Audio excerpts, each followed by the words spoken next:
ਸਾਰੀਆਂ ਦੁਨੀਆ ਦੀਆਂ ਧੀਆਂ ਨੂੰ ਇੱਕ ਰਿਕੁਐਸਟ ਕਰੂੰਗੀ ਕਿ ਕੁਝ ਸਮਾਂ ਆਪਦੇ ਮਾਂ-ਬਾਪ ਲਈ ਜ਼ਰੂਰ ਕੱਢੋ ਕਿ ਜ਼ਿੰਦਗੀ 'ਚ ਕਦੀ ਪਛਤਾਵਾ ਨਾ ਰਵੇ। ਮੈਂ ਜ਼ਿੰਦਗੀ 'ਚ ਹਰ ਚੀਜ਼ 'ਚ ਦਲੇਰ ਹੈ। I never cry. ਮੈਂ ਕਦੀ ਰੋਈ ਨਹੀਂ ਸੀ ਲਾਈਫ 'ਚ, ਪਤਾ ਮੈਂ ਕਦੀ ਲਾਈਫ 'ਚ ਨਹੀਂ ਸੀ ਰੋਈ। And my dad made me cry.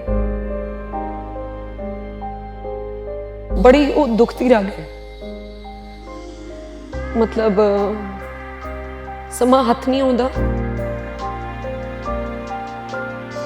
ते मैं कदी बैठ के कदी ज़्यादा टाइम देने दा सोचा ही नहीं सी। उन्होंने आना तो मैं कहना पापा मैं बहुत बिजी हाँ, शाम नूं मिलांगे। ते कदी आपदे तो गलती हुई। मेरे को जिंदगी दे विच एक भी ऐसा इंसीडेंट नहीं सी जिहदे विच पापा मैनूं उच्ची भी बोले। मतलब इस तरह दी कदी डांटिया नहीं सी, कदी डांटिया नहीं सी।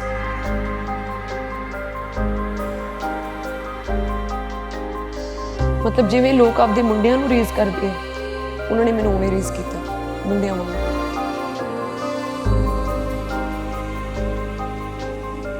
इस मुकाम ते जदों तुहानूं देखदे सी, तुसीं बोलदे सी स्टेजां ते जाके, खुशी हुंदी सी, उन्हां नूं की गल्लां करदे तुहाडे नाल? बहुत प्राउड फील करते सी। दिन च 10 वारी याद आउंदी है।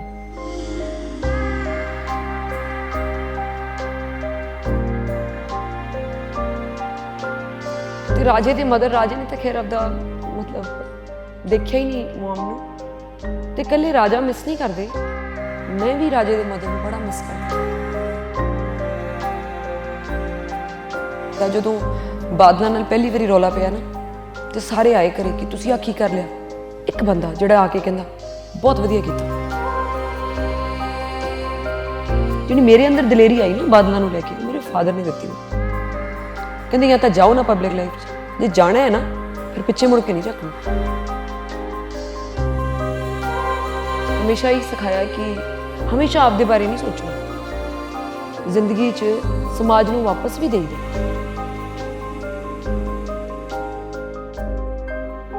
ਤੁਸੀਂ ਚੁਣਿਆ ਕਿ ਐਨਜੀਓ ਚਲਾਉਣੀ ਹੈ ਜੀ, ਤੁਸੀਂ ਚੁਣਿਆ ਕਿ ਲੋਕਾਂ 'ਚ ਜਾਣਾ। ਹਾਂ, ਰਾਜੇ ਦੀ ਚੋਣ ਕਿਵੇਂ ਕੀਤੀ ਸੀ? ਉਹ ਕਹਿੰਦੇ ਨਾ ਜੋੜੀਆਂ ਪਰਮਾਤਮਾ ਵੱਲੋਂ ਬਣ ਕੇ ਆਉਂਦੀਆਂ ਤੇ ਸਾਡੀ ਜੋੜੀ ਵੀ ਸੱਚੇ ਪਾਤਸ਼ਾਹ ਨੇ ਚੁਣ ਕੇ ਹੀ ਭੇਜੀ ਸੀ। ਵਿਆਹ ਤੋਂ ਪਹਿਲਾਂ ਦਾ ਰਾਜਾ ਤੇ ਵਿਆਹ ਤੋਂ ਬਾਅਦ ਦਾ ਰਾਜਾ। ਇੰਗੇਜਮੈਂਟ ਤੋਂ ਬਾਅਦ ਵਾਲਾ ਜਿਹੜਾ ਟਾਈਮ ਸੀ ਉਹ ਬਹੁਤ ਚੰਗਾ ਸੀ, ਬੜਾ ਵਧੀਆ ਸੀ। ਆਪਦੇ ਲਈ ਸਮਾਂ ਹੁੰਦਾ ਸੀ, ਪਰਿਵਾਰ ਲਈ ਸਮਾਂ ਹੁੰਦਾ ਸੀ। ਹੁਣ ਤਾਂ ਕਦੀ ਇਕੱਠੇ ਬੈਠ ਕੇ ਖਾਣਾ ਖਾਣ ਨੂੰ ਵੀ ਲਗਜ਼ਰੀ ਸਮਝੀਦਾ। ਇੱਕ ਗੱਲ ਜਿਹੜੀ ਸਭ ਤੋਂ ਖੂਬਸੂਰਤ ਲੱਗਦੀ ਹੈ ਤੁਹਾਨੂੰ ਰਾਜੇ 'ਚ, ਵਿਆਹ ਤੋਂ ਪਹਿਲਾਂ ਵੀ ਤੇ ਹੁਣ ਤੱਕ ਲੱਗਦੀ ਹੈ, ਕਦੇ ਇਹੋ ਜਿਹੀ ਕੋਈ ਗੱਲ ਲੱਗੀ ਹੈ ਰਾਜੇ ਨੂੰ ਜਿਹਦੀ ਤੁਹਾਨੂੰ ਲੱਗਦਾ ਹੋਵੇ, ਜਿਵੇਂ ਭਾਸ਼ਣਾਂ 'ਚ, ਪਬਲਿਕ ਲਾਈਫ 'ਚ, ਪਰਸਨਲ ਲਾਈਫ 'ਚ ਤੁਸੀਂ ਕਹੋ ਰਾਜੇ ਆਹ ਗੱਲ ਤੇ ਕੰਟਰੋਲ ਕਰਨਾ ਚਾਹੀਦਾ? ਕਦੀ ਰਾਜੇ ਨੇ ਮੈਨੂੰ ਨਹੀਂ ਆਖਿਆ, ਕਦੀ ਮੈਂ ਰਾਜੇ ਨੂੰ ਨਹੀਂ ਆਖਿਆ, ਨੈਵਰ।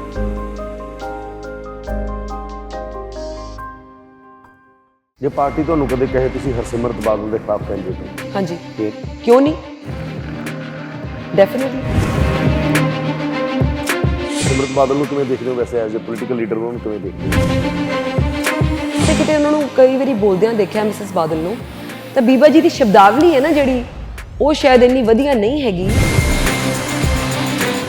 ਚਰਚਾ ਇਹ ਹੈ ਕਿ ਗਿੱਦੜਬਾਹਾ ਤੋਂ ਸੁਖਬੀਰ ਬਾਦਲ ਵੀ ਚੋਣ ਲੜ ਸਕਦੇ ਨੇ। ਬਹੁਤ ਵਧੀਆ ਗੱਲ ਹੈ, ਆ ਜਾਣ, ਬੜੀ ਚੰਗੀ ਗੱਲ ਹੈ। ਤਿਆਰ ਹੋ ਤੁਸੀਂ? ਬਿਲਕੁਲ, ਕਿਉਂ ਨਹੀਂ। ਅਸੀਂ ਕਿਹੜਾ ਬਾਦਲਾਂ ਨਾਲ ਜ਼ਮੀਨ ਵੰਡੀ, ਸਾਡੀ ਮੁੱਦਿਆਂ ਦੀ ਲੜਾਈ ਹੈ, ਸਾਡੀ ਲੋਕ ਹਿੱਤਾਂ ਦੀ, ਲੋਕਾਂ ਦੇ ਹੱਕ ਦੀ ਲੜਾਈ ਹੈ। ਇੱਥੇ ਦੀ ਲੋਕਲ ਲੜਾਈ ਨੂੰ ਤੁਸੀਂ ਕਿਉਂਕਿ ਲਗਾਤਾਰ ਡਿੰਪੀ ਤੇ ਨੋਗਰਾ ਨਾਲ ਤੁਹਾਡਾ ਹਰ ਵਾਰ ਉਹ ਰਹਿੰਦਾ ਹੈਗਾ, ਕਿਵੇਂ ਦੇਖਦੇ ਹੋ ਤੁਸੀਂ? ਕੌਣ ਡਿੰਪੀ ਢਿੱਲੋਂ? ਜਿਹੜੇ ਤੁਹਾਡੇ ਸਾਹਮਣੇ ਨੇਗੇ ਅਕਾਲੀ ਦਲ ਦੇ। ਮੰਨੀ ਪ੍ਰਮੰਨੀ ਫੈਮਿਨਿਸਟ ਵਰਜੀਨੀਆ ਵੁਲਫ ਨੇ ਕਿਤਾਬ ਲਿਖੀ ਸੀ ਏ ਰੂਮ ਆਫ ਵਨਸ ਓਨ। ਔਰਤ ਨੂੰ ਪਬਲਿਕ ਤੇ ਪਰਸਨਲ ਸਪੇਸ 'ਚ ਲੜਾਈਆਂ ਲੜਨੀਆਂ ਪੈਂਦੀਆਂ ਨੇ। ਪੰਜਾਬ ਦੀ ਸਿਆਸਤ 'ਚ ਥੋੜ੍ਹੀਆਂ ਔਰਤਾਂ ਨੇ ਜਿਹੜੀਆਂ ਖੁਦ ਆਈਆਂ ਜਾਂ ਫਿਰ ਆਪਣੇ ਪਤੀਆਂ ਦੀ ਮਦਦ ਕੀਤੀ। ਅਮਰਤਾ ਵੜਿੰਗ ਉਹਨਾਂ ਚੋਂ ਇੱਕ ਨੇ। ਗੱਲਬਾਤ ਉਹਨਾਂ ਨਾਲ ਸ਼ੁਰੂ ਕਰਦੇ ਹਾਂ ਕਿ ਉਹਨਾਂ ਦੀ ਯਾਤਰਾ ਕਿਵੇਂ ਰਹੀ ਔਰ ਪੰਜਾਬ ਦੀ ਸਿਆਸਤ ਨੂੰ ਕਿਵੇਂ ਦੇਖਦੇ ਨੇ ਔਰ ਅੱਗੇ ਕਾਂਗਰਸ ਦਾ ਫਿਊਚਰ ਕੀ ਹੈ। ਸਵਾਗਤ ਹੈ ਅਮਰਤਾ ਜੀ। ਸਤਿ ਸ਼੍ਰੀ ਅਕਾਲ ਜੀ, ਸਭ ਤੋਂ ਧੰਨਵਾਦ। ਪਹਿਲਾ ਸਵਾਲ ਮੇਰਾ ਹੈ ਕਿ ਜਿਹੜਾ ਮੈਂ ਇਹੀ ਸਵਾਲ ਕੀਤਾ, ਔਰਤ ਦੇ ਲਈ ਕਿੰਨਾ ਔਖਾ ਹੁੰਦਾ, ਕਿਸੇ ਮਰਦ ਲਈ ਦਾ ਪ੍ਰਿਵਿਲੇਜ ਹੋਰ ਹੁੰਦੇ ਨੇ, ਕਹਿੰਦੇ ਮਰਦ ਜੰਮਣਾ ਹੀ ਪ੍ਰਿਵਿਲੇਜ ਹੈ ਕਿਹਾ ਜਾਂਦਾ, ਕਿਸੇ ਔਰਤ ਲਈ ਕਿੰਨਾ ਔਖਾ ਹੁੰਦਾ ਇਸ ਤਰ੍ਹਾਂ ਦੇ ਸਪੇਸ 'ਚ ਖੜ੍ਹ ਕੇ ਰਾਜਨੀਤੀ 'ਚ ਆ ਕੇ ਪਿੰਡਾਂ ਜਾ ਕੇ ਲੋਕਾਂ ਨਾਲ ਰੂਬਰੂ ਹੋਣਾ। ਦੇਖੋ, ਸਭ ਤੋਂ ਪਹਿਲਾਂ ਮੈਂ ਫੈਮਿਲੀ ਦੀ ਗੱਲ ਕਰੂੰਗੀ। ਜਿਸ ਫੈਮਿਲੀ ਦੇ ਵਿੱਚ ਇੱਕ ਧੀ ਦਾ ਜਨਮ ਹੁੰਦਾ ਹੈ, ਸਭ ਤੋਂ ਪਹਿਲੀ ਜ਼ਿੰਮੇਵਾਰੀ ਉਸ ਫੈਮਿਲੀ ਦੀ ਬਣਦੀ ਹੈ ਉਹ ਡਿਫਰੈਂਸਿਸ ਨੂੰ ਆਪਦੇ ਪਰਿਵਾਰ ਵਿੱਚ ਨਾ ਲੈ ਕੇ ਆਉਣਾ, ਬੇਟੀ ਨੂੰ ਤੇ ਬੇਟੀ ਨੂੰ ਇੱਕੋ ਜਿੰਨਾ ਪ੍ਰਿਵਿਲੇਜ ਦੇਣਾ। ਐਂਡ ਮੈਂ ਬਲੈਸਡ ਸੀ। ਮੈਂ ਜ਼ਿੰਦਗੀ ਦੇ ਵਿੱਚ ਜਦੋਂ ਤੱਕ ਮੈਨੂੰ ਪੂਰੀ ਤਰ੍ਹਾਂ ਸਮਝ ਨਹੀਂ ਆਈ ਜਾਂ ਜਦੋਂ ਤੱਕ ਇਹ ਗੱਲਾਂ ਕਿਤਾਬਾਂ 'ਚ ਨਹੀਂ ਪੜ੍ਹੀਆਂ ਕਿ ਲੜਕੀ ਤੇ ਲੜਕੇ 'ਚ ਫਰਕ ਹੁੰਦਾ ਹੈ, ਵਿਮਨ ਰਾਈਟਸ ਕੋਈ ਚੀਜ਼ ਹੁੰਦੀ ਹੈ, ਮੈਨੂੰ ਇਹਨਾਂ ਗੱਲਾਂ ਦਾ ਪਤਾ ਹੀ ਨਹੀਂ ਸੀ। ਮਤਲਬ ਸਾਡੇ ਪਰਿਵਾਰ ਦੇ ਵਿੱਚ ਕਦੀ ਫਰਕ ਨਹੀਂ ਸੀ ਕੀਤਾ ਜਾਂਦਾ ਮੇਰੇ ਤੇ ਮੇਰੇ ਬ੍ਰਦਰ ਦੇ ਵਿੱਚ। ਮੇਰੇ ਫਾਦਰ ਨੇ ਮੈਨੂੰ ਲੱਗਦਾ ਹੈ ਪਤਾ ਹੀ ਨਹੀਂ ਸੀ, ਕਦੀ ਦੱਸਿਆ ਹੀ ਨਹੀਂ ਸੀ, ਕਦੀ ਰੀਅਲਾਈਜ਼ ਨਹੀਂ ਸੀ ਹੋਣ ਦਿੱਤਾ। ਮੈਰਿਜ ਤੋਂ ਬਾਅਦ ਰਾਜੇ ਦੀ ਨੇਚਰ ਬਹੁਤ ਚੰਗੀ ਹੈ। ਰਾਜੇ ਨੇ ਕਦੀ ਮੈਨੂੰ ਇਹ ਫੀਲ ਨਹੀਂ ਹੋਣ ਦਿੱਤਾ, ਕਦੀ ਵੀ ਨਹੀਂ ਫੀਲ ਹੋਣ ਦਿੱਤਾ। ਸ਼ਾਇਦ ਇਸੇ ਕਰਕੇ ਮੈਂ ਹਰ ਇਲੈਕਸ਼ਨ ਕੈਂਪੇਨ ਨੂੰ ਅੱਗੋਂ ਦੀ ਹੋ ਕੇ ਲਿਆ, ਕਿਉਂਕਿ ਹਮੇਸ਼ਾ ਇਹ ਦੱਸਿਆ ਜਾਂਦਾ ਹੈ ਕਿ ਇਹ ਕੰਮ ਕਰਨਾ ਹੈ। ਔਰਤ ਤੇ ਮਰਦ ਦੇ ਵਿੱਚ ਕਦੀ ਫਰਕ ਡਿਸਕਸ ਹੀ ਨਹੀਂ ਹੋਇਆ ਪਰਿਵਾਰ ਦੇ ਵਿੱਚ। ਤਾਂ ਸਭ ਤੋਂ ਪਹਿਲਾਂ ਤਾਂ ਇਹ ਪਰਿਵਾਰ ਦੀ ਜ਼ਿੰਮੇਵਾਰੀ ਬਣਦੀ ਹੈ। ਉਸ ਤੋਂ ਬਾਅਦ ਜਿਵੇਂ ਜਿਵੇਂ ਤੁਸੀਂ ਸਮਾਜ ਦੇ ਵਿੱਚ ਵਿਚਰਦੇ ਹੋ ਤੁਹਾਨੂੰ ਆਪੇ ਹੀ ਵੱਲ ਆ ਜਾਂਦਾ ਹੈ। ਕੋਈ ਤੁਹਾਨੂੰ ਕੁਛ ਕਹਿੰਦਾ ਹੈ, ਲੋਕ ਸਿਖਾ ਦਿੰਦੇ ਆ ਤੁਹਾਨੂੰ। ਜਿਵੇਂ ਪਿੱਛੇ ਜੇ ਮੈਂ ਇੱਕ ਇਨਸੀਡੈਂਟ ਦੱਸਦੀ ਹਾਂ ਕਿ ਭਲਾਈਆ ਨੇ ਪਿੰਡ ਦੇ ਵਿੱਚ ਇੱਕ ਸੜਕ ਬਣਨੀ ਸੀ। ਰਾਜਾ ਮਹਿਕਮਾ ਸਾਂਭਦੇ ਸੀ ਟਰਾਂਸਪੋਰਟ ਦਾ, ਤੇ ਉਹ ਡਿਊਟੀ ਲੱਗ ਗਈ ਕਿ ਬਈ ਇਹ ਸੜਕ ਬਣਾਉਣੀ ਹੈ। ਮੈਂ ਗੱਲ ਕਰ ਲਈ ਉਹਨਾਂ ਨਾਲ, ਡਿਪਾਰਟਮੈਂਟ ਵਾਲਿਆਂ ਨਾਲ, ਕਿ ਇਹ ਪਹਿਲ ਦੇ ਆਧਾਰ 'ਤੇ ਇਹਨੂੰ ਬਣਾਇਆ ਜਾਵੇ। ਉਹ ਸੜਕ ਕਿਤੇ ਬਣਦੀ 5-7 ਦਿਨ ਲੇਟ ਹੋ ਗਈ। ਜਦੋਂ ਨੂੰ ਮੈਂ ਦੁਬਾਰਾ ਭਲਾਈਆ ਨੇ ਗਈ, ਉਹ ਕਹਿੰਦੇ ਜੀ ਤਾਂ ਬੀਬੀ ਜੀ ਨੇ ਆਖਿਆ ਸੀ ਇਹ ਤਾਂ ਨਹੀਂ ਬਣੀ। ਸੋ ਇਸ ਤਰ੍ਹਾਂ ਦੀਆਂ ਗੱਲਾਂ ਨੂੰ ਆਲਦੋ ਕਹਿ ਕੇ ਅਗਲੇ ਦਿਨ ਸ਼ੁਰੂ ਕਰਾਤੀ, ਉਹ ਹੁਣ ਬਣ ਵੀ ਗਈ। ਤਾਂ ਬੀਬੀਆਂ ਨੂੰ ਸਮਾਜ ਉਵੇਂ ਉਸੇ ਨਜ਼ਰ ਨਾਲ ਹੀ ਦੇਖਦਾ ਹੈ, ਬਿਕੋਜ਼ ਉਹ ਆਦਤਾਂ ਉਸ ਤਰ੍ਹਾਂ ਦੀਆਂ ਬਣੀਆਂ ਵੀ ਆ। ਪਰ ਇੱਥੇ ਮੈਂ ਨਾਲ ਇਹ ਵੀ ਕਹੂੰਗੀ, ਜਦੋਂ ਤੁਹਾਡੇ ਅੰਦਰ ਕੰਮ ਕਰਨ ਦਾ ਜਜ਼ਬਾ ਹੈ, ਜਦੋਂ ਤੁਸੀਂ ਕੰਮ ਲਈ ਡੈਡੀਕੇਟਿਡ ਹੋ, ਤਾਂ ਮੈਨੂੰ ਲੱਗਦਾ ਲੋਕਾਂ ਦਾ ਨਜ਼ਰੀਆ ਬਦਲ ਜਾਂਦਾ ਹੈ। ਔਰਤਾਂ ਜੇ ਘਰ ਚਲਾ ਸਕਦੀਆਂ, ਤੁਸੀਂ ਦੇਖੋ ਇੰਨੀ ਡੈਡੀਕੇਸ਼ਨ ਇੱਕ ਔਰਤ 'ਚ ਹੁੰਦੀ ਹੈ ਕਿ ਆਪਦਾ ਘਰ ਛੱਡ ਕੇ, ਆਪਦਾ ਨਾਮ ਛੱਡ ਕੇ ਉਹ ਦੂਜੇ ਬੰਦੇ ਨੂੰ ਅਡਾਪਟ ਕਰਦੀ ਹੈ, ਉਹਨੂੰ ਆਪਦੀ ਫੈਮਿਲੀ ਮੰਨ ਲੈਂਦੀ ਹੈ। ਫਿਰ ਕਈ ਵਾਰੀ ਇੱਕ ਸਮਾਂ ਇਸ ਤਰ੍ਹਾਂ ਦਾ ਆ ਜਾਂਦਾ ਜਦੋਂ ਮਦਰ ਨਾਲ ਫੋਨ ਤੇ ਗੱਲ ਕਰਨ ਦਾ ਟਾਈਮ ਨਹੀਂ ਹੁੰਦਾ। ਮੰਮਾ ਫੋਨ ਕਰਦੇ ਤੇ ਕਹੀਦਾ ਮੰਮਾ ਹਜੇ ਮੇਰੇ ਕੋਲ ਟਾਈਮ ਨਹੀਂ, ਮੈਂ ਬਿਜ਼ੀ ਬਹੁਤ ਹਾਂ। ਮਤਲਬ ਉਹ ਪਰਿਵਾਰ ਨੂੰ ਛੱਡ ਕੇ ਦੂਜੇ ਨੂੰ ਅਡਾਪਟ ਕਰਨਾ ਤੇ ਆਪਦਾ ਨਾਮ ਵੀ ਛੱਡ ਦੇਣਾ ਤੇ ਆਪਦੀ ਲਾਈਫ ਨੂੰ ਡੈਡੀਕੇਟ ਕਰ ਦੇਣਾ, ਇੰਨੀ ਡੈਡੀਕੇਸ਼ਨ ਕਿੱਥੇ ਹੁੰਦੀ ਹੈ ਮਰਦਾਂ 'ਚ। ਸੋ ਜੋ ਪਰਮਾਤਮਾ ਨੇ ਔਰਤਾਂ ਨੂੰ ਬਖਸ਼ਿਆ ਹੈ, ਉਹ ਤਾਂ ਔਰਤਾਂ ਨੂੰ ਹੀ ਬਖਸ਼ਿਆ। We are blessed. ਤੁਸੀਂ ਚੁਣਿਆ ਕਿ NGO ਚਲਾਉਣੀ ਹੈ ਜੀ, ਤੁਸੀਂ ਚੁਣਿਆ ਕਿ ਲੋਕਾਂ 'ਚ ਜਾਣਾ। ਹਾਂ। ਰਾਜੇ ਦੀ ਚੋਣ ਕਿਵੇਂ ਕੀਤੀ ਸੀ? ਰਾਜਾ ਕਿਉਂ ਚੁਣਿਆ ਤੁਸੀਂ? ਉਹ ਕਹਿੰਦੇ ਨਾ ਜੋੜੀਆਂ ਪਰਮਾਤਮਾ ਵੱਲੋਂ ਬਣ ਕੇ ਆਉਂਦੀਆਂ, ਤੇ ਸਾਡੀ ਜੋੜੀ ਵੀ ਸੱਚੇ ਪਾਤਸ਼ਾਹ ਨੇ ਚੁਣ ਕੇ ਭੇਜੀ ਸੀ ਤੇ ਨੈਚੁਰਲੀ ਹੋ ਗਿਆ। ਕੋਈ ਇਸ ਗੱਲ ਲਈ ਵਾਈ ਨਹੀਂ ਕੀਤਾ ਜਾਂ ਕੋਈ ਕਿਸੇ ਤੇ ਮਗਰ ਨਹੀਂ ਗਏ, ਇਟ ਜਸਟ ਹੈਪਨਡ। ਅਮਰਤਾ ਜੀ, ਤੁਸੀਂ ਵਿਆਹ ਤੋਂ ਪਹਿਲਾਂ ਰਾਜਾ ਵੜਿੰਗ ਨੂੰ ਜਾਣਦੇ ਸੀਗੇ? ਹਾਂਜੀ, ਸਾਡੀਆਂ ਫੈਮਲੀਜ਼ ਇੱਕ ਦੂਸਰੇ ਨੂੰ ਜਾਣਦੀਆਂ ਸੀ। ਜਿਹੜੇ ਰਾਜੇ ਦੇ ਕਜ਼ਨਸ ਨੇ, ਉਹਨਾਂ ਦੀ ਕਜ਼ਨ ਮੇਰੀ ਕਲਾਸਮੇਟ ਸੀ। ਇਹਨਾਂ ਦੀ ਵੱਡੀ ਸਿਸਟਰ ਹੈ ਜਿਹੜੀ ਰਾਜੇ ਦੀ, ਉਹ ਸਾਡੀ ਅੱਛੀ ਫਰੈਂਡ ਸੀ। ਤਾਂ ਪਰਿਵਾਰਾਂ ਦਾ ਬੜਾ ਚੰਗਾ ਨਿੱਘਾ ਰਿਸ਼ਤਾ ਸੀ ਆਪਸ ਦੇ ਵਿੱਚ। ਤੇ ਮਗਰੋਂ ਜਿਵੇਂ ਸੱਚੇ ਪਾਤਸ਼ਾਹ ਨੇ ਲਿਖਿਆ ਸੀ, ਸੰਜੋਗ ਲਿਖੇ ਸੀ, ਤੇ ਵਿਆਹ ਹੋ ਗਿਆ। ਵਧੀਆ ਹੋ ਗਿਆ, ਬਹੁਤ ਅੱਛਾ ਹੋ ਗਿਆ ਜੀ। ਵਿਆਹ ਤੋਂ ਪਹਿਲਾਂ ਦਾ ਰਾਜਾ ਤੇ ਵਿਆਹ ਤੋਂ ਬਾਅਦ ਦਾ ਰਾਜਾ? ਵਿਆਹ ਤੋਂ ਪਹਿਲਾਂ ਦੇ ਰਾਜਾ, ਦੇਖੋ ਰਾਜਾ ਸ਼ੁਰੂ ਤੋਂ ਬਹੁਤ ਓਨੈਸਟ ਹੈ। ਇੱਕ ਜਿਹੜੀ ਖੂਬੀ ਹੈ ਇਸ ਇਨਸਾਨ ਦੀ, ਓਨੈਸਟੀ। ਸਾਫ਼ ਦਿਲ ਇਨਸਾਨ ਹੈ ਹਮੇਸ਼ਾ ਤੋਂ ਹੀ। ਤੇ ਵਿਆਹ ਤੋਂ ਪਹਿਲਾਂ ਜਿਵੇਂ ਜਿਵੇਂ ਉਮਰ ਹੁੰਦੀ ਹੈ, ਬੰਦਾ ਬਹੁਤ ਫਨ ਲਵਿੰਗ ਹੁੰਦਾ ਹੈ। ਇੰਗੇਜਮੈਂਟ ਬਾਅਦ ਹੀ ਵਾਸ ਵੈਰੀ ਫਨ ਲਵਿੰਗ। ਉਦੋਂ ਇੰਨੀ ਕੰਮ ਨੂੰ ਲੈ ਕੇ ਡੈਡੀਕੇਸ਼ਨ ਨਹੀਂ ਹੁੰਦੀ ਸੀ, ਜ਼ਿੰਮੇਵਾਰੀਆਂ ਨਹੀਂ ਸੀ ਹੁੰਦੀਆਂ। ਉਮਰ ਦੇ ਨਾਲ ਨਾਲ ਜ਼ਿੰਮੇਵਾਰੀਆਂ ਵੱਧਦੀਆਂ ਗਈਆਂ, ਤੇ ਜਿਵੇਂ ਜਿਵੇਂ ਜ਼ਿੰਮੇਵਾਰੀਆਂ ਵੱਧਦੀਆਂ ਗਈਆਂ ਉਵੇਂ ਉਵੇਂ ਸਮਾਂ ਘਟਦਾ ਗਿਆ। ਤੇ ਹੁਣ ਜਿਵੇਂ ਪਹਿਲਾਂ ਟਾਈਮ ਹੁੰਦਾ ਸੀ ਨਾ, ਅੱਗੇ ਇਕੱਠੇ ਬੈਠ ਜਾਈਦਾ ਸੀ। ਇੰਗੇਜਮੈਂਟ ਤੋਂ ਬਾਅਦ ਵਾਲਾ ਜਿਹੜਾ ਟਾਈਮ ਸੀ ਉਹ ਬਹੁਤ ਚੰਗਾ ਸੀ, ਬੜਾ ਵਧੀਆ ਸੀ। ਆਪਦੇ ਲਈ ਸਮਾਂ ਹੁੰਦਾ ਸੀ, ਪਰਿਵਾਰ ਲਈ ਸਮਾਂ ਹੁੰਦਾ ਸੀ।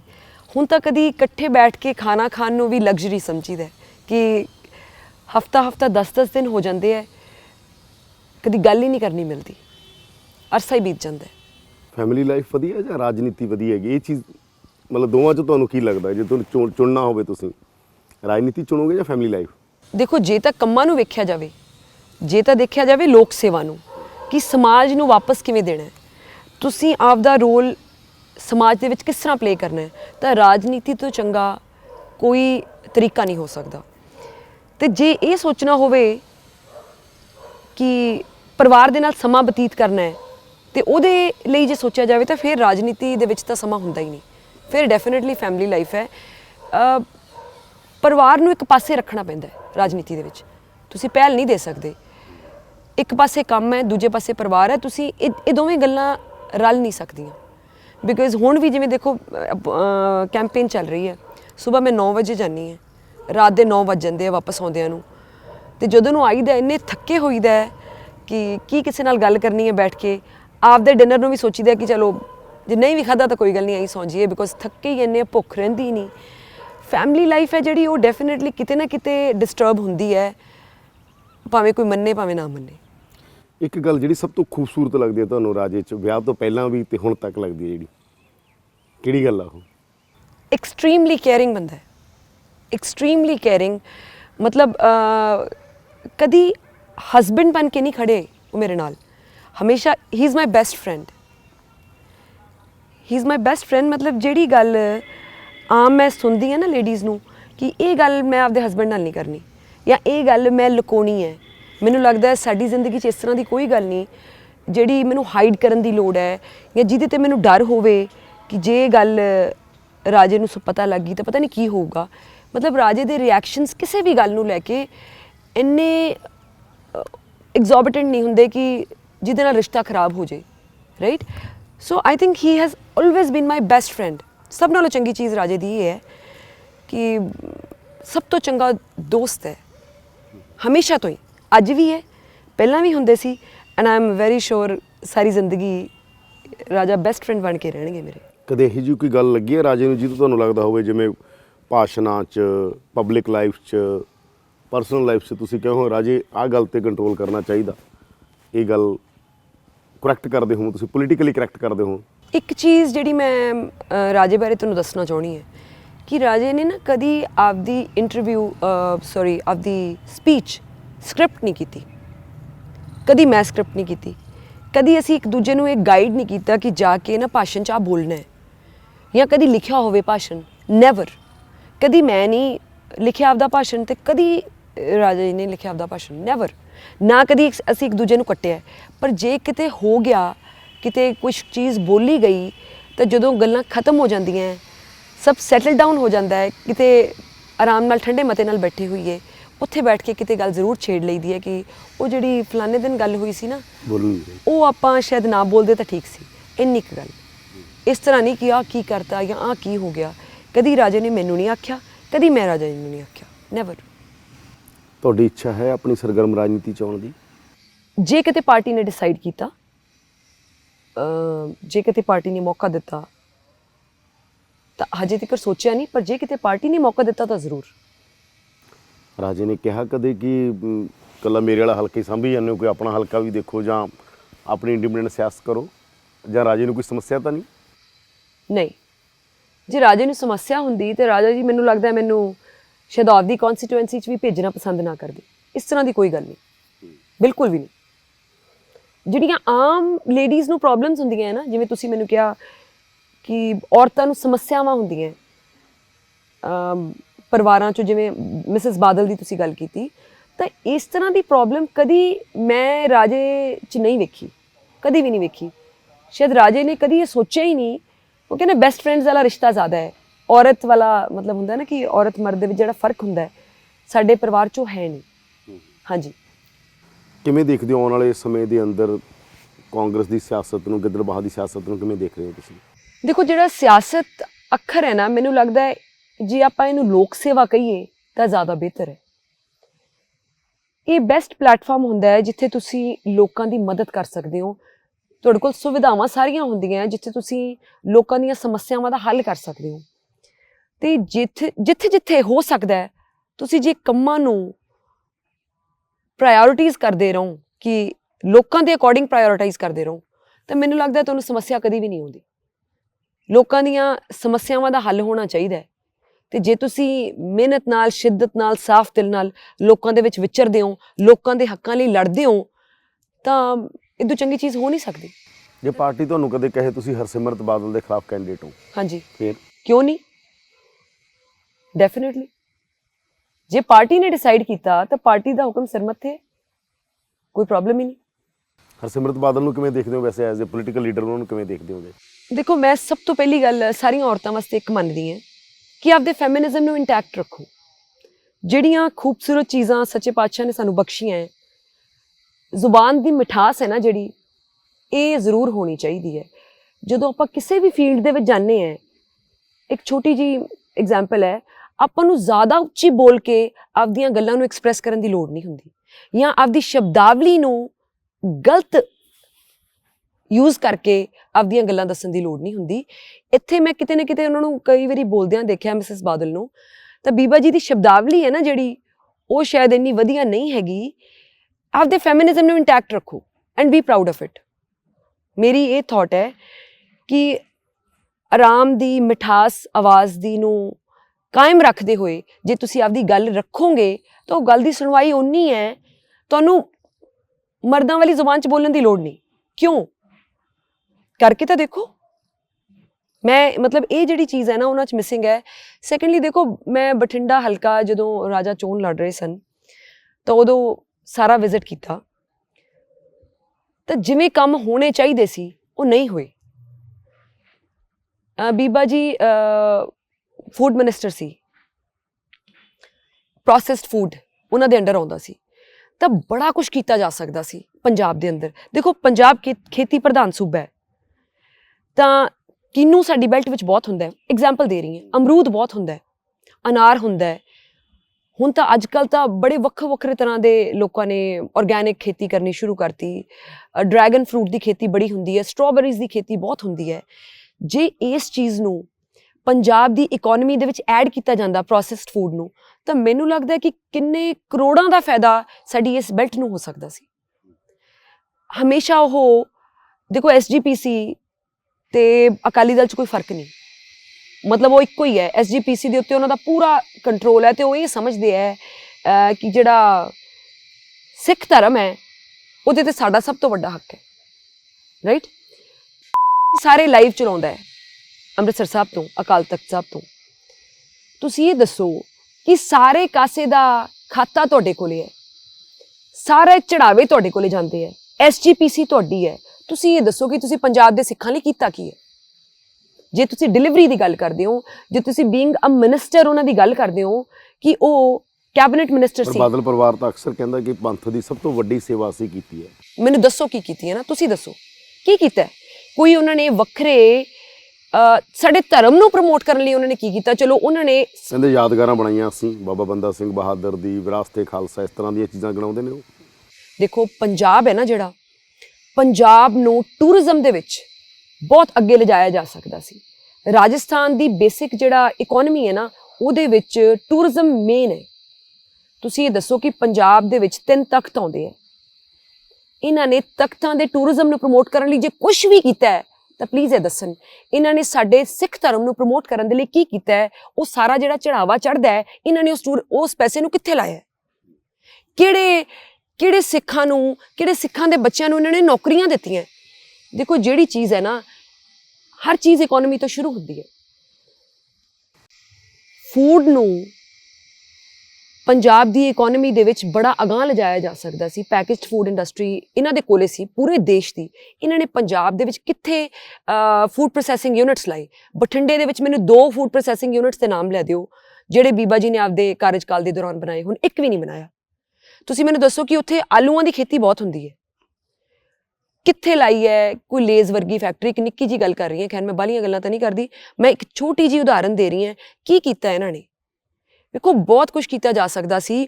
ਪੰਜਾਬ 10 ਸਾਲ ਰਹੇ ਆ ਪੰਜਾਬ ਦੇ ਅੰਦਰ, ਸਾਰਾ ਪੰਜਾਬ ਇਹਨਾਂ ਦੇ ਕੋਲ ਸੀ, ਇਹਨਾਂ ਦੇ ਪਰਿਵਾਰ ਕੋਲੇ ਸੀ, ਤੇ ਬੀਬਾ ਜੀ being the main member of the family ਬੜਾ ਕੁਝ ਕਰ ਸਕਦੇ ਸੀ। ਟੂਰਿਜ਼ਮ ਐਂਡ ਫੂਡ, ਮੈਨੂੰ ਇਹ ਲੱਗਦਾ ਹੈ ਕਿ ਇਹਨਾਂ ਗੱਲਾਂ, ਇਹਨਾਂ ਦੋ, ਜੇ ਉਹ ਕਹਿਣ ਕਿ ਮੈਂ ਇਸ ਗੱਲ ਦੇ ਉੱਤੇ ਖੁੱਲੀ ਡਿਬੇਟ ਲਈ ਤਿਆਰ ਹਾਂ ਅਮਰਤਾ ਦੇ ਨਾਲ, ਪਲੀਜ਼ ਆ ਜਾਣ, ਨੋ ਪ੍ਰੋਬਲਮ। ਤੁਸੀਂ ਦੱਸੋ ਨਾ ਕੀ ਕੀਤਾ ਇਹਨਾਂ ਨੇ, ਕਿੰਨਾ ਟੂਰਿਸਟ। ਇਹਦੇ ਜਵਾਬ ਤਾਂ ਅਸੀਂ ਨਹੀਂ ਦੇਣਾ ਨਾ, ਉਹਨਾਂ ਨੇ ਦੇਣਾ। ਮੈਂ ਕਿਹੜਾ ਅਕਾਲੀ ਦਲ ਦਾ ਬੁਲਾ ਰਹਾ, ਮੇਰੀ ਗੱਲ ਸੁਣੋ, ਇਹ ਜਵਾਬ ਤੇ ਹਰਸਿਮਰਤ ਜਦੋਂ ਬਾਦਲ, ਮਰਜ਼ੀ ਜੋ ਆ ਅਕਾਲੀ ਜਾਣ। ਦਲ ਕਹਿੰਦਾ ਕਿ ਅਸੀਂ ਪੰਥ ਲਈ ਆਹ ਯਾਦਗਾਰਾਂ ਬਣਾਈਆਂ, ਇਹ ਚੀਜ਼ਾਂ ਕੀਤੀਆਂ, ਉਹ ਮੈਂ ਤੁਹਾਨੂੰ ਦੱਸਿਆ। ਪਰ ਜੇ ਉਹ ਕਹਿਣ ਕਿ ਮੈਂ ਸਾਰੀ ਗੱਲ ਖੁੱਲੀ ਡਿਬੇਟ ਲਈ ਤਿਆਰ, ਮੈਂ ਕਿਹਾ ਜੀ ਮੈਂ ਤਾਂ ਵੇਟ ਕਰਦੀ ਹਾਂ ਉਹ ਗੱਲ ਕਰਨ ਇਸ ਟੌਪਿਕ ਤੇ। ਦੇਖੋ ਜਿੱਥੋਂ ਤੱਕ ਪੰਜਾਬ ਦਾ ਸਵਾਲ ਹੈ, ਗੱਲ ਸ਼ੁਰੂ ਹੁੰਦੀ ਹੈ ਇਕਨੋਮੀ ਤੋਂ। ਹਮੇਸ਼ਾ ਇਹ ਤੁਸੀਂ ਚਾਹੇ ਇਕਨੋਮਿਕ ਇਸ਼ੂ ਹੋਣ, ਚਾਹੇ ਸੋਸ਼ਲ ਹੋਣ, ਚਾਹੇ ਪੋਲੀਟੀਕਲ ਇਸ਼ੂ ਹੋਣ, ਬਿਲਕੁਲ ਮੈਂ ਹਰਸਿਮਰਤ ਬਾਦਲ ਨਾਲ ਮੈਂ ਖੁੱਲੀ ਡਿਬੇਟ ਲਈ ਤਿਆਰ, ਬਿਲਕੁਲ ਤਿਆਰ ਹੈ। ਗੱਲ ਕਰੋ ਨਾ, ਮੁੱਦੇ ਦੀ ਗੱਲ ਕਰੋ ਕਿ ਤੁਸੀਂ ਮੈਨੂੰ ਦੱਸੋ ਕਿ ਤੁਹਾਡੇ ਕਾਰਜਕਾਲ ਵੇਲੇ ਸਾਡੀ ਇਕਨੋਮੀ ਨੂੰ ਕੀ ਫਾਇਦਾ ਹੋਇਆ। ਹੁਣ ਛੋਟੀ ਜਿਹੀ ਇੱਕ ਹੋਰ ਉਦਾਹਰਨ ਦਿੰਨੀ ਹੈ ਕਿ ਰਾਜਾ ਟਰਾਂਸਪੋਰਟ ਮਿਨਿਸਟਰ ਸੀ ਪੰਜਾਬ ਦੇ, ਜਦੋਂ ਮਹਿਕਮਾ ਸਾਂਭਿਆ ਸੀ ਤੇ ਕਹਿੰਦੇ ਜੀ ਇਹ ਘਾਟੇ 'ਚ ਹੈ।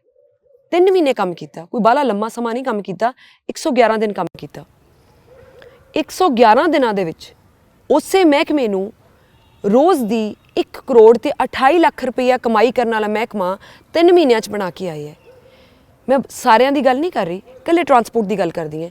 ਇਹੀ ਜਦੋਂ ਟਰਾਂਸਪੋਰਟ ਇਹਨਾਂ ਕੋਲ ਆਇਆ, ਇਹਨਾਂ ਨੇ ਆਰਬਿਟ ਖੜੀ ਕਰ ਲਈ, ਇਹਨਾਂ ਨੇ ਇਸ ਤਰ੍ਹਾਂ ਦੀਆਂ 8 ਟਰਾਂਸਪੋਰਟਸ ਹੋਰ ਖੜੀਆਂ ਕਰ ਲਈਆਂ, ਤੇ ਜਿੰਨੇ ਅਕਾਲੀ ਪੰਜਾਬ ਦੇ ਵਿੱਚ ਰਹਿੰਦੇ ਹੈ, ਇਹਨਾਂ ਨੇ ਆਪਦੇ ਚਹੀਤਿਆਂ ਨੂੰ ਟਰਾਂਸਪੋਰਟਸ ਖੜੀਆਂ ਕਰਕੇ ਦੇਤੀਆਂ। ਇਸ ਤਰ੍ਹਾਂ ਚਲਾਏ ਜਾਂਦੇ ਆ ਮਹਿਕਮੇ ਕਿ ਜਿਹੜਾ ਸਮਾਨ ਹੈ, ਜਿਸ ਅਦਾਰੇ ਦੇ ਤੁਸੀਂ ਰਾਖੀ ਹੋ, ਜਿਸ ਦੀ ਤੁਹਾਡੀ ਸਰਕਾਰ ਨੇ, ਮਤਲਬ ਲੋਕਾਂ ਦੀ ਜ਼ਿੰਮੇਵਾਰੀ ਹੈ ਤੁਹਾਡੇ ਸਿਰ ਤੇ, ਤੁਸੀਂ ਉਹ ਸਮਾਨ ਚੱਕ ਕੇ ਆਪਦੇ ਘਰੇ ਲਿਆਓ। ਇਹਨੂੰ ਡਿਵੈਲਪਮੈਂਟ ਕਹਿੰਦੇ ਆ, ਇਹਨੂੰ ਇਕਨੋਮੀ ਕਹਿੰਦੇ ਆ। ਇਹਨਾਂ ਨੇ ਕੀਤਾ ਕੀ, ਮੈਨੂੰ ਦੱਸਣ ਨਾ।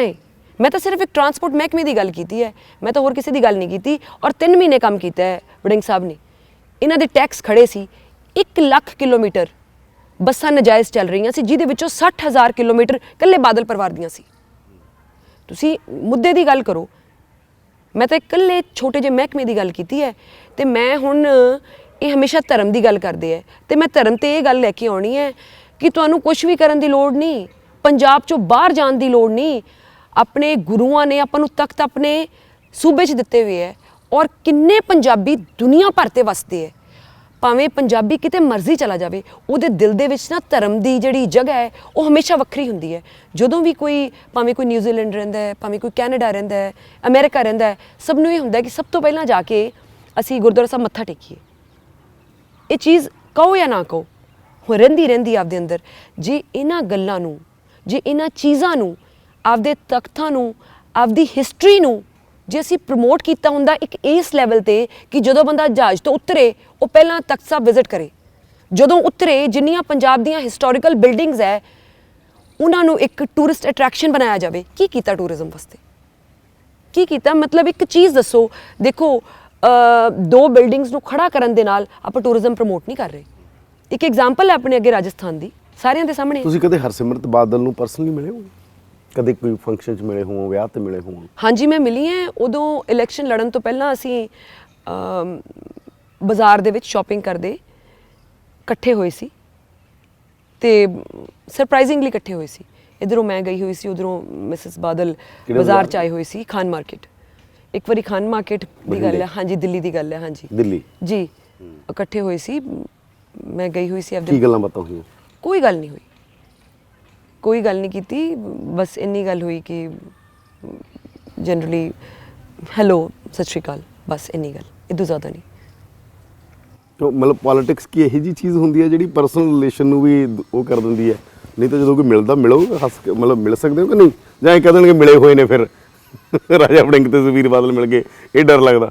ਜਾਂ ਮਤਲਬ ਪਰਸਨਲ ਜਦੋਂ ਸਪੇਸ ਹੁੰਦਾ? ਇਲੈਕਸ਼ਨਸ ਤੋਂ ਪਹਿਲਾਂ ਦੀ ਗੱਲ ਹੈ। ਤੇ ਸੈਕੰਡਲੀ ਇੱਕ ਪਰਸਨਲ ਸਪੇਸ ਡਿਫਰੈਂਟ ਹੁੰਦਾ ਹੈ, ਤੇ ਕੋਈ ਇਸ ਤਰ੍ਹਾਂ ਦੀ ਪ੍ਰੋਬਲਮ ਨਹੀਂ ਸੀ। ਪਰ ਇਹ ਹੈ ਕਿ ਪਰਸਨਲ ਲੈਵਲ ਤੇ ਅਸੀਂ ਨਹੀਂ ਜਾਣਦੇ। ਇਲੈਕਸ਼ਨਸ ਤੋਂ ਬਾਅਦ ਠੀਕ ਹੈ ਗੱਲਾਂ ਡਿਫਰੈਂਟ ਹੋ ਗਈਆਂ, ਪਰ ਪਰਸਨਲੀ ਜੇ ਆਪਾਂ ਕਿਸੇ ਨੂੰ ਜਾਣਦੇ ਹੁੰਨੇ ਆ ਤਦ ਹੀ ਬੈਠ ਕੇ ਗੱਲਬਾਤ ਕੀਤੀ ਜਾਂਦੀ ਹੈ, ਅਦਰਵਾਈਜ਼ ਤਾਂ ਨਹੀਂ ਕੀਤੀ ਜਾਂਦੀ ਨਾ। ਤੁਸੀਂ ਉਹਨਾਂ ਦਾ ਕੀ ਸਭ ਤੋਂ ਜ਼ਿਆਦਾ ਮਤਲਬ ਪੋਲੀਟੀਕਲੀ ਤਾਂ ਚਲੋ ਇੱਕ ਦੂਜੇ ਦੇ ਤੁਸੀਂ ਐਂਟੀ ਹੋ, ਤਾਂ ਬਿਨਾਂ ਤੁਹਾਨੂੰ ਕੋਈ ਗੱਲ ਇੰਪ੍ਰੈਸ ਕਰਦੀ ਹੈ ਹਰਸਿਮਰਤ ਬਾਦਲ ਦੀ? ਜਿਵੇਂ ਬੀਬੀਆਂ ਨੂੰ ਸੂਟ ਪਾਉਣ ਦੀ ਬਹੁਤ ਹੁੰਦੀ ਹੈ, ਉਹ ਵੀ ਬੜੇ ਸੂਟ ਪਾਉਂਦੇ ਆ, ਤੁਸੀਂ ਵੀ ਬੜੇ ਮਤਲਬ ਹੈ ਨਾ ਸ਼ੌਂਕ ਹੁੰਦਾ ਹੈਗਾ, ਤੁਹਾਨੂੰ ਕੋਈ ਚੀਜ਼ ਉਹਨਾਂ ਦੀ ਪਸੰਦ ਹੈਗੀ ਹੈ ਹਰਸਿਮਰਤ ਬਾਦਲ ਦੀ? ਦੇਖੋ ਔਰਤ, ਭਾਵੇਂ ਮੈਂ ਤੈਨੂੰ ਪਹਿਲਾਂ ਵੀ ਆਖਿਆ ਕਿ ਭਾਵੇਂ ਕਿਸੇ ਵਿਰੋਧੀ ਧਿਰ ਦੀ ਹੈ, ਮੈਂ ਔਰਤਾਂ ਨੂੰ ਹਮੇਸ਼ਾ ਸਪੋਰਟ ਕਰਦੀ ਹਾਂ। ਕੰਮਾਂ ਦੀ ਗੱਲ ਡਿਫਰੈਂਟ ਹੈ ਕਿ ਉਹਨਾਂ ਨੇ ਕੰਮ ਕੀਤੇ, ਡਿਲੀਵਰ ਨਹੀਂ ਕੀਤਾ, ਜਾਂ ਜਿਵੇਂ ਵੀ ਹੈ, ਉਹਨਾਂ ਦੀ ਲਾਈਫ ਡਿਫਰੈਂਟ ਹੈ। ਪਰ as a woman I respect everyone. ਤੇ ਮੈਂ ਮਿਸਿਸ ਬਾਦਲ ਦੀ ਵੀ ਇਸ ਗੱਲ ਤੇ ਇੱਜ਼ਤ ਕਰਦੀ ਹਾਂ। ਬੜੀ ਸਟਰਗਲ ਕਰਕੇ ਬੰਦਾ ਇਸ ਮੁਕਾਮ ਤੱਕ ਪਹੁੰਚਦਾ ਹੈ, ਪਰ ਜਦੋਂ ਤੁਹਾਨੂੰ ਐਡਾ ਵੱਡਾ ਚਾਂਸ ਮਿਲਦਾ ਹੈ ਤਾਂ ਕਿਉਂ ਨਹੀਂ ਆਪਾਂ ਆਪਦੇ ਚੰਗੇ ਕੰਮਾਂ ਕਰਕੇ ਆਪਦਾ ਨਾਮ ਛੱਡ ਕੇ ਜਾਈਏ? ਕਿਉਂ ਲੋਕ ਤੁਹਾਨੂੰ ਲੁੱਟਣ ਨਾਲ ਤੁਹਾਡਾ ਨਾਮ ਜੋੜਨ? ਕਿਉਂ ਲੋਕ ਤੁਹਾਨੂੰ ਚੰਗੇ ਕੰਮਾਂ ਨਾਲ ਨਾ ਜੋੜਨ? ਮੈਂ ਇਹ ਕਹਿੰਦੀ ਹਾਂ ਕਿ ਜੇ ਇੱਕ ਔਰਤ ਇਸ ਕਦ ਤੱਕ ਪਹੁੰਚ ਜਾਂਦੀ ਹੈ ਤਾਂ ਤੁਸੀਂ ਡਿਲੀਵਰ ਕਰੋ ਨਾ, ਕਿਉਂ ਨਹੀਂ ਕਰਦੇ? ਮਤਲਬ ਸਾਨੂੰ ਈਵਨ ਇਫ ਅਸੀਂ ਆਪੋਜੀਸ਼ਨ 'ਚ ਹੈ, ਸਾਨੂੰ ਇਹ ਕਿਤੇ ਮਾਣ ਮਹਿਸੂਸ ਹੋਵੇ ਕਿ ਇੱਕ ਔਰਤ ਆਈ ਸੀ, ਇਸ ਕਦਰ ਤੱਕ ਪਹੁੰਚੀ ਇੱਕ ਔਰਤ, ਤੇ ਦੇਖੋ ਉਹਨੇ ਉਹ ਕੰਮ ਕਰਕੇ ਵਿਖਾਇਆ ਜਿਹੜਾ ਕਿਸੇ ਮਰਦ ਮਿਨਿਸਟਰ ਨੇ ਨਹੀਂ ਕੀਤਾ, ਜਿਹੜਾ ਕਿਸੇ ਬੰਦੇ ਨੇ ਨਹੀਂ ਕੀਤਾ। ਸਾਨੂੰ ਵੀ ਇਹ ਮਾਣ ਮਹਿਸੂਸ ਹੋਵੇ। ਮਿਸਿਸ ਬਾਦਲ ਡਿਲੀਵਰ ਕਰਨ ਤਾਂ ਮੈਨੂੰ ਲੱਗਦਾ ਹੈ ਮੈਨੂੰ 10 ਵਾਰੀ ਵੱਧ ਮਾਣ ਮਹਿਸੂਸ ਹੋਊਗਾ, ਕਿਉਂ ਨਹੀਂ? ਚਰਚਾ ਇਹ ਹੈ ਕਿ ਗਿੱਦੜਬਾਹਾ ਤੋਂ ਸੁਖਬੀਰ ਬਾਦਲ ਵੀ ਚੋਣ ਲੜ ਸਕਦੇ ਨੇ।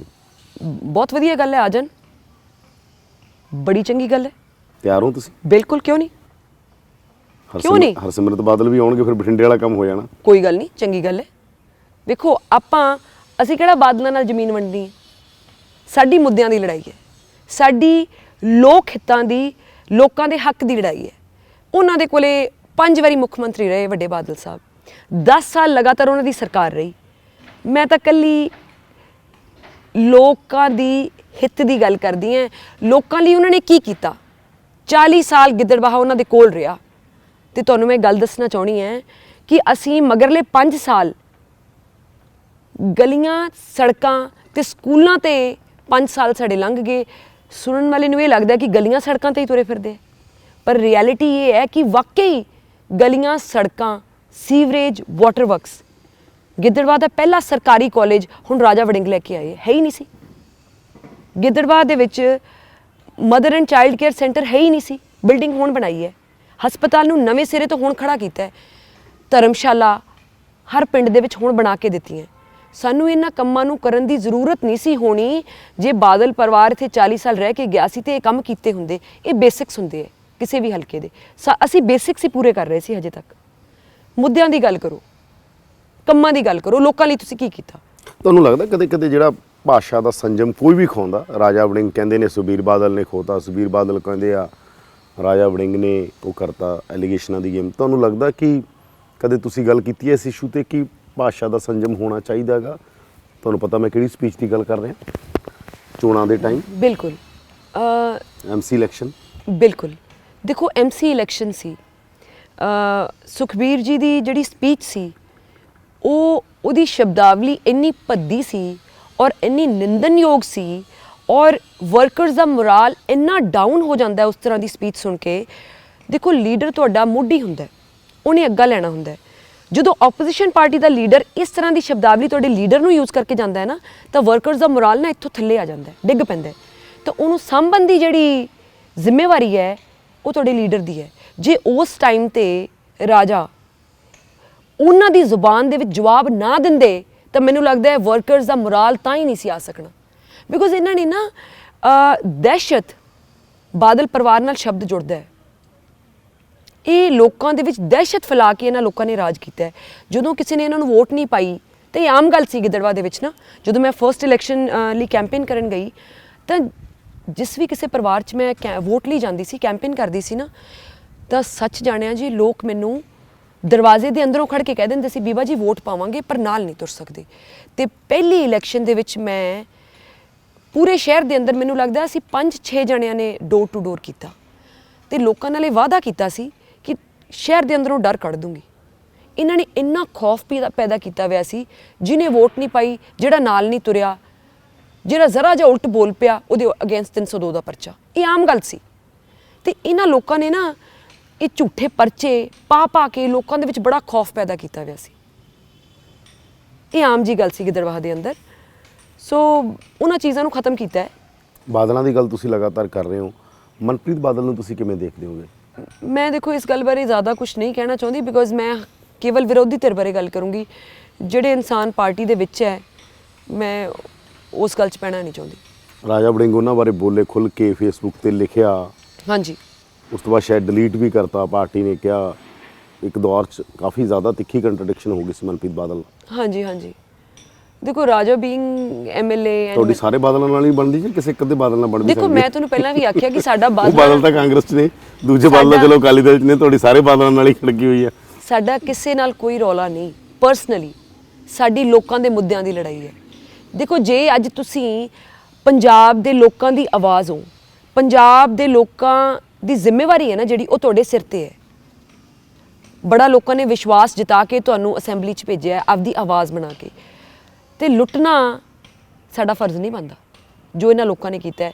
ਲੋਕਾਂ ਨੂੰ ਅਵੇਅਰ ਕਰਾਉਣਾ ਕਿ ਵੇਖੋ ਸੱਚ ਇਹ ਹੈ, ਤੁਹਾਡਾ ਹੱਕ ਇਹ ਹੈ, ਤੁਹਾਡਾ ਇਹ ਹੱਕ ਹੈ, ਤੁਹਾਨੂੰ ਇਹ ਮਿਲਣਾ ਚਾਹੀਦਾ ਹੈ, ਨਾ ਕਿ ਅਸੀਂ ਆਪਦੇ ਘਰਾਂ ਨੂੰ ਸਮਾਨ ਲੈ ਜਾਈਏ ਚੱਕ ਕੇ, ਜੋ ਇਹ ਲੋਕ ਕਰਦੇ ਰਹੇ। ਜਵਾਬ ਨਹੀਂ ਦਿੱਤਾ ਤੁਸੀਂ ਮਨਪ੍ਰੀਤ ਬਾਦਲ ਨੂੰ ਕਿਵੇਂ ਦੇਖਦੇ ਹੋ? ਮੈਂ ਤੁਹਾਨੂੰ ਕਿਹਾ ਕਿ ਇਹ ਤੁਸੀਂ ਐਮਐਲਏ ਸਾਹਿਬ ਨੂੰ ਪੁੱਛੋ, ਰਾਜਾ ਵੜਿੰਗ ਜੀ ਨੂੰ ਪੁੱਛੋ ਇਸ ਗੱਲ ਬਾਰੇ, ਬਿਕਾਜ਼ ਪਾਰਟੀ ਦੇ ਅੰਦਰ ਮੈਂ ਚਾਹੁੰਦੀ ਹਾਂ ਕਿ ਇਕਜੁੱਟ ਹੋ ਕੇ ਅਸੀਂ ਇਲੈਕਸ਼ਨ ਲੜੀਏ। ਨੋ ਮੈਟਰ ਕਿਤੇ ਮਾੜੀ ਮੋਟੀ ਕਿਤੇ ਊਚ ਨੀਚ ਵੀ ਹੋ ਜਾਂਦੀ ਹੈ, ਵਿਚਾਰਾਂ ਦੇ ਵਿੱਚ ਮਤਭੇਦ ਵੀ ਹੋ ਜਾਂਦੇ ਹੈ, ਤਾਂ ਉਸ ਚੀਜ਼ ਨੂੰ ਇਗਨੋਰ ਕਰ ਦੇਣਾ ਚਾਹੀਦਾ। ਉਹਨਾਂ ਦਾ ਹਲਕਾ ਰਿਹਾ ਗਿੱਦੜਬਾਹਾ, ਮੈਂ ਤਾਂ ਪੁੱਛ ਰਿਹਾ, ਇੰਟਰਸਟ ਲੈਂਦੇ ਨੇ ਹਲਕੇ 'ਚ ਆਪਣੇ 'ਚੋਂ ਮਨਪ੍ਰੀਤ ਬਾਦਲ? ਪੁਰਾਣਾ ਹਲਕਾ ਰਿਹਾ ਔਰ ਇਲੈਕਸ਼ਨ ਲੜੇ ਨੇ ਰਾਜੇ ਦੇ ਖਿਲਾਫ ਤੋਂ। ਹਾਂਜੀ, ਉਹ ਜਦੋਂ ਪਹਿਲਾ ਇਲੈਕਸ਼ਨ ਲੜੇ People's C, Party of Punjab। ਹਾਂਜੀ ਲੜੇ ਸੀ, ਉਹ ਇਲੈਕਸ਼ਨ ਹਾਰ ਗਏ ਸੀ, ਤੇ ਲੈਂਦੇ ਹੋਣਗੇ। ਮੈਂ ਕਦੀ ਜ਼ਿਆਦਾ ਧਿਆਨ ਨਹੀਂ ਦਿੱਤਾ ਇਸ ਗੱਲ ਵੱਲ, ਨਹੀਂ ਕਦੀ ਪਰਵਾਹ ਨਹੀਂ ਕੀਤੀ ਇਸ ਗੱਲ ਬਾਰੇ। ਰਾਜਾ ਵੜਿੰਗ ਨੇ ਪਿਛਲੇ ਇੰਟਰਵਿਊ 'ਚ ਕਿਹਾ ਕਿ ਆਪਣੇ ਵੀ ਹਰਾਉਣ ਲੱਗ ਜਾਂਦੇ ਨੇਗੇ, ਮੇਰੇ ਤਾਂ ਕਈ ਆਪਣੇ ਵੀ ਖਿਲਾਫ ਨੇ, ਬਗਾਨੇ ਵੀ ਖਿਲਾਫ ਨੇ। ਕੌਣ ਨੇ ਆਪਣੇ ਇਹ ਤੁਸੀਂ ਵੜਿੰਗ ਸਾਹਿਬ ਨੂੰ ਪੁੱਛੋ, ਜੇ ਕਿਤੇ ਉਹਨਾਂ ਨੂੰ ਇਹ ਗੱਲ ਲੱਗੀ ਹੋਣੀ ਹੈ ਤਾਂ ਹੀ ਆਖੀ ਹੋਣੀ ਹੈ ਉਹਨਾਂ ਨੇ। ਆਈ ਥਿੰਕ ਉਹ ਬੈਟਰ ਜਵਾਬ ਦੇ ਸਕਦੇ ਇਸ ਗੱਲ ਦਾ। ਤੁਹਾਡੇ ਨਾਲ ਡਿਸਕਸ ਨਹੀਂ ਕਰਦੇ ਪੋਲਿਟਿਕਸ ਤੋਂ ਸਾਰੀ? ਕਰਦੇ ਫਿਰ ਡੈਫੀਨੇਟਲੀ ਕਰਦੇ ਆ, ਪਰ ਕਈ ਵਾਰੀ ਵੀਰ ਹਫਤਾ ਹੋ ਜਾਂਦਾ ਹੈ ਗੱਲ ਕੀਤਿਆਂ, ਤੇ ਗੱਲ ਵੀ ਉਨੀ ਕੀ ਹੁੰਦੀ ਹੈ ਕਿ ਕੀ ਹੋਇਆ, ਕਿਵੇਂ ਚੱਲ ਰਿਹਾ ਹੈ, ਕਿਹੜਾ ਪਿੰਡ ਕੀ ਸਰਪੰਚ ਦੀ ਕੀ ਪ੍ਰੋਬਲਮ ਹੈ, ਕਿੱਥੇ ਕਿਹੜਾ ਕੰਮ ਹੋਣ ਵਾਲਾ ਹੈ, ਕਿੱਥੇ ਕੌਣ ਨਾਰਾਜ਼ ਚੱਲ ਰਿਹਾ ਹੈ, ਇਸ ਤਰ੍ਹਾਂ ਦੀਆਂ ਗੱਲਾਂ। ਕਿਹਾ ਜਾ ਰਿਹਾ ਆਮ ਆਦਮੀ ਪਾਰਟੀ ਦਾ ਬੜਾ ਅੰਡਰਕਰੰਟ ਹੈ, ਆਮ ਆਦਮੀ ਪਾਰਟੀ ਵਾਲੇ ਦਾਅਵਾ ਕਰਦੇ ਨੇ ਇਹ, ਤੇ ਦੂਜੇ ਪਾਸੇ ਸੰਯੁਕਤ ਸਮਾਜ ਮੋਰਚੇ ਦਾ ਵੀ ਇੱਥੇ ਕੈਂਡੀਡੇਟ ਹੈ ਰਾਜੇ ਦੇ ਸਾਹਮਣੇ ਇਸ ਵਾਰ।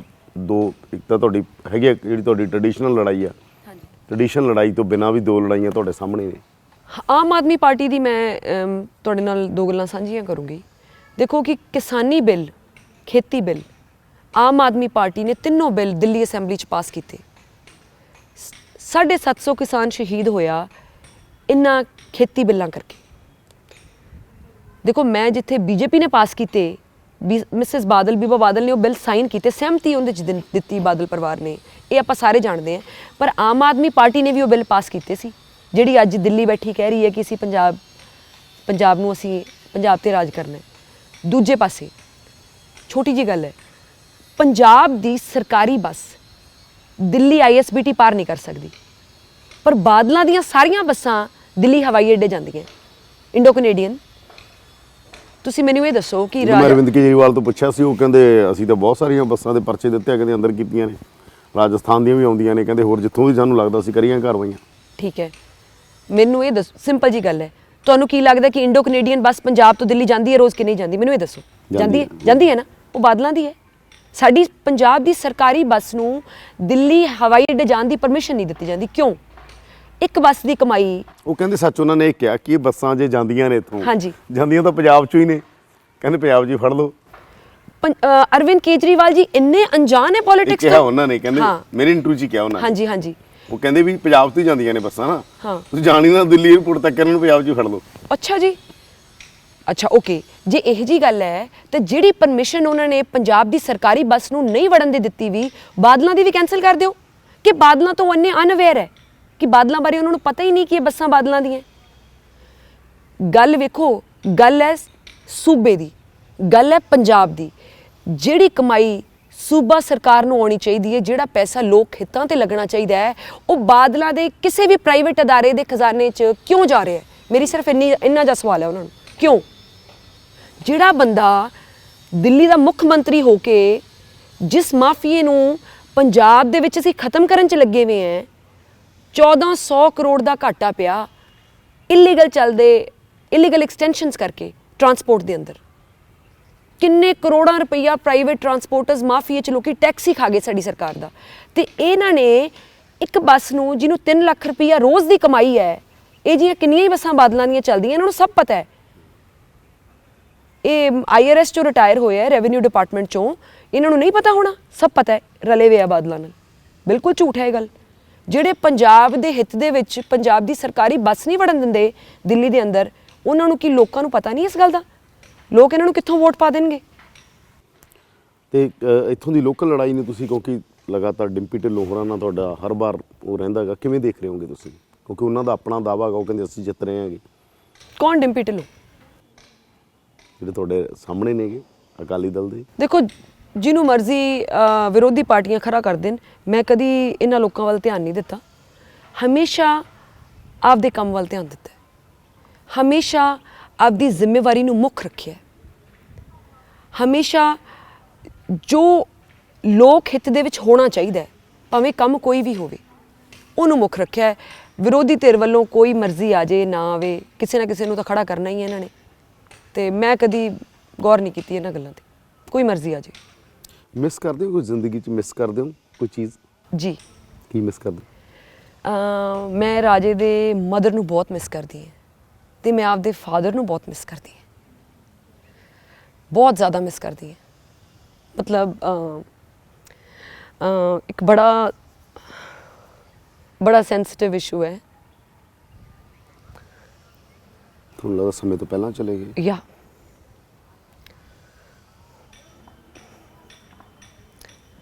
ਬਹੁਤ ਜਲਦੀ ਚਲੇ ਗਏ।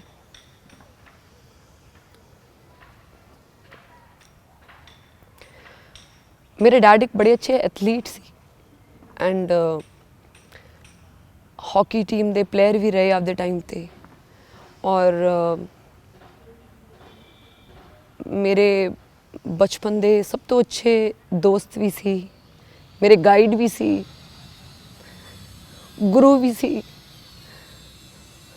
ਯਾ ਬੜੀ ਉਹ ਦੁਖਤੀ ਲੱਗ ਹੈ। ਮਤਲਬ ਸਮਾਂ ਹੱਥ ਨਹੀਂ ਆਉਂਦਾ,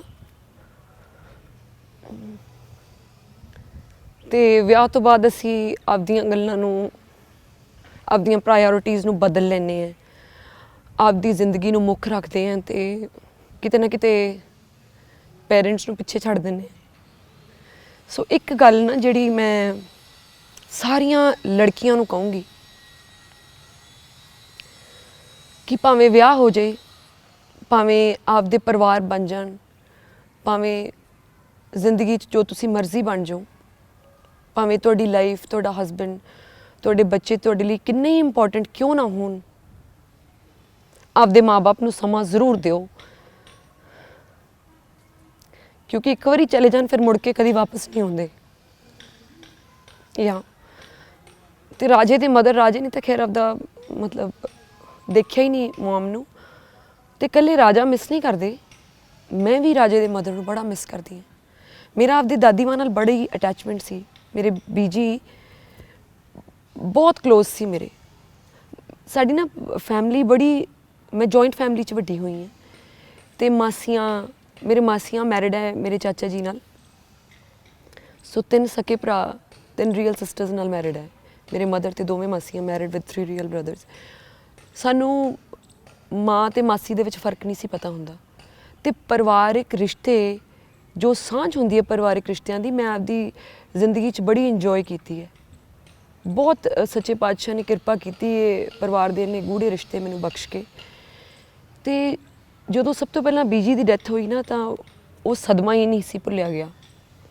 ਉਹ ਐਂ ਲੱਗਿਆ ਸੀ ਕਿ ਜਿਵੇਂ ਦੁਨੀਆ ਮਤਲਬ ਉੱਜੜ ਜੀ ਗਈ, ਕਿ ਹਾਏ ਬੀਜੀ ਚਲੇ ਗਏ, ਪਤਾ ਨਹੀਂ ਕੀ ਹੋ ਗਿਆ। ਅਤੇ ਜਦੋਂ ਫਾਦਰ ਗਏ, ਅਤੇ ਉਦੋਂ ਹੋਰ ਵੀ ਔਖਾ ਲੱਗਿਆ, ਅਤੇ ਰਾਜੇ ਦੇ ਮਦਰ ਤਾਂ ਹੈ ਹੀ ਨਹੀਂ। ਸੋ ਮੈਨੂੰ ਇਹ ਲੱਗਦਾ ਹੈ ਕਿ ਜ਼ਿੰਦਗੀ 'ਚ ਜੋ ਮਰਜ਼ੀ ਤੁਸੀਂ ਬਣ ਜਾਓ, ਇਹ ਜਿਹੜੇ ਰਿਸ਼ਤੇ ਹੈ ਨਾ, ਇਹ ਪਤਾ ਹੀ ਨਹੀਂ ਰੇਤ ਵਾਂਗੂ ਕਦੋਂ ਤੁਹਾਡੇ ਹੱਥਾਂ ਵਿੱਚੋਂ ਲੰਘ ਜਾਣਗੇ, ਨਿਕਲ ਜਾਣਗੇ, ਅਤੇ ਇਹ ਚੀਜ਼ਾਂ ਕਦੀ ਮੁੜ ਕੇ ਨਹੀਂ ਆਉਂਦੀਆਂ। ਜ਼ਿੰਦਗੀ 'ਚ ਸਭ ਕੁਝ ਤੁਸੀਂ ਅਚੀਵ ਕਰ ਸਕਦੇ ਹੋ, ਸਭ ਕੁਝ ਬਣ ਸਕਦੇ ਹੋ, ਪਰ ਜਿਹੜੇ ਇਹ ਰਿਸ਼ਤੇ ਰੱਬ ਨੇ ਤੁਹਾਨੂੰ ਦਿੱਤੇ ਹੈ ਨਾ, ਮਾਂ-ਬਾਪ ਦਾ ਰਿਸ਼ਤਾ, ਇਹ ਰਿਸ਼ਤਾ ਕਦੀ ਮੁੜ ਕੇ ਨਹੀਂ ਆਉਂਦਾ। ਜੇ ਸੱਚੇ ਪਾਤਸ਼ਾਹ ਇੱਕ ਵਾਰੀ ਇਹਨਾਂ ਨੂੰ ਵਾਪਸ ਮੋੜ ਕੇ ਲੈ ਜੇ, ਤਾਂ ਸਾਰੀਆਂ ਦੁਨੀਆ ਦੀਆਂ ਧੀਆਂ ਨੂੰ ਇੱਕ ਰਿਕੁਐਸਟ ਕਰੂੰਗੀ ਕਿ ਕੁਝ ਸਮਾਂ ਆਪਦੇ ਮਾਂ-ਬਾਪ ਲਈ ਜ਼ਰੂਰ ਕੱਢੋ, ਕਿ ਜ਼ਿੰਦਗੀ 'ਚ ਕਦੀ ਪਛਤਾਵਾ ਨਾ ਰਵੇ। ਜੀ ਬਿਮਾਰ ਸੀ ਤੁਹਾਡੇ ਪਿਤਾ? ਹਾਂਜੀ। ਬਿਮਾਰ ਸੀਗੇ ਉਹ? ਹਾਂਜੀ, ਉਹਨਾਂ ਨੂੰ ਕੋਵਿਡ ਹੋ ਗਿਆ ਸੀ ਤੇ ਇੰਨੇ ਹੈਲਥੀ ਸੀ, ਮਤਲਬ ਦਿਨ ਦੇ ਵਿੱਚ ਉਹਨਾਂ ਨੇ 2 ਘੰਟੇ ਆਪਦੀ ਐਕਸਰਸਾਈਜ਼ ਕਰਨੀ। ਮੈਨੂੰ ਇਹ ਲੱਗਦਾ ਸੀ ਕਿ ਇਹ 20 ਸਾਲ ਤਾਂ ਘੱਟੋ ਘੱਟ ਕਿਤੇ ਨਹੀਂ ਜਾਂਦੇ, ਤੇ ਮੈਂ ਕਦੀ ਬੈਠ ਕੇ ਕਦੀ ਜ਼ਿਆਦਾ ਟਾਈਮ ਦੇਣ ਦਾ ਸੋਚਿਆ ਹੀ ਨਹੀਂ ਸੀ ਉਹਨਾਂ ਨੂੰ। ਉਹਨਾਂ ਨੇ ਆਉਣਾ ਤੇ ਮੈਂ ਕਹਿੰਦਾ ਪਾਪਾ ਮੈਂ ਬਹੁਤ ਬਿਜ਼ੀ ਹਾਂ, ਸ਼ਾਮ ਨੂੰ ਮਿਲਾਂਗੇ। ਤੇ ਕਦੀ ਆਪਦੇ ਤੋਂ ਗਲਤੀ ਹੋਈ।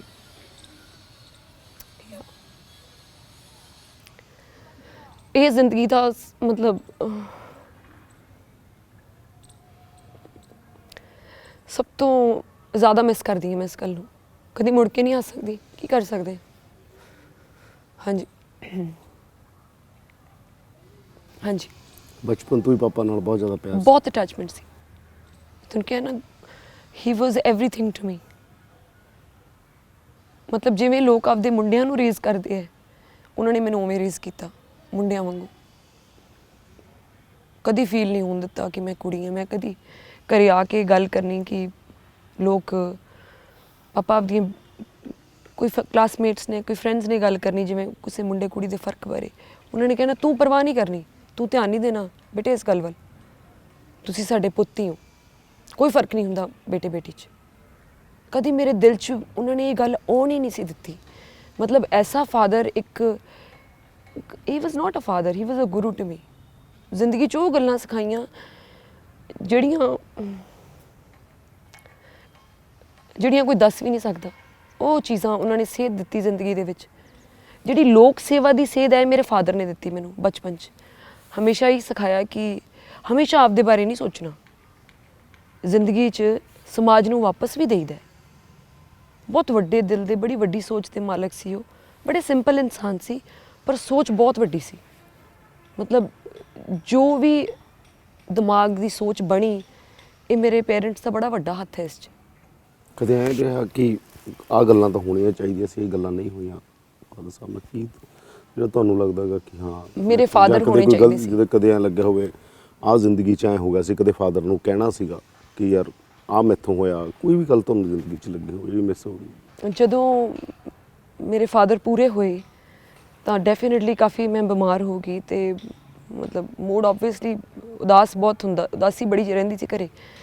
ਤੇ ਰਾਜਾ ਮੈਨੂੰ ਕਹਿੰਦੇ ਅਮਨ ਕੋਈ ਇਸ ਤਰ੍ਹਾਂ ਦੀ ਗੱਲ ਸੋਚ ਕਿ ਤੈਨੂੰ ਪਾਪਾ ਨੇ ਡਾਂਟਿਆ ਹੋਵੇ, ਤੈਨੂੰ ਪਾਪਾ ਲੜੇ ਹੋਣ, ਕੋਈ ਉਸ ਤਰ੍ਹਾਂ ਦੀ ਗੱਲ ਕਹਿੰਦੇ ਸਾਹਮਣੇ ਲਿਆ ਕਿ ਤੇਰਾ ਮਾਈਂਡ ਸਟੇਬਲਾਈਜ਼ ਹੋਵੇ। ਤਾਂ ਮੇਰੇ ਕੋਲ ਜ਼ਿੰਦਗੀ ਦੇ ਵਿੱਚ ਇੱਕ ਵੀ ਐਸਾ ਇਨਸੀਡੈਂਟ ਨਹੀਂ ਸੀ ਜਿਹਦੇ ਵਿੱਚ ਪਾਪਾ ਮੈਨੂੰ ਉੱਚੀ ਵੀ ਬੋਲੇ ਹੋਣ।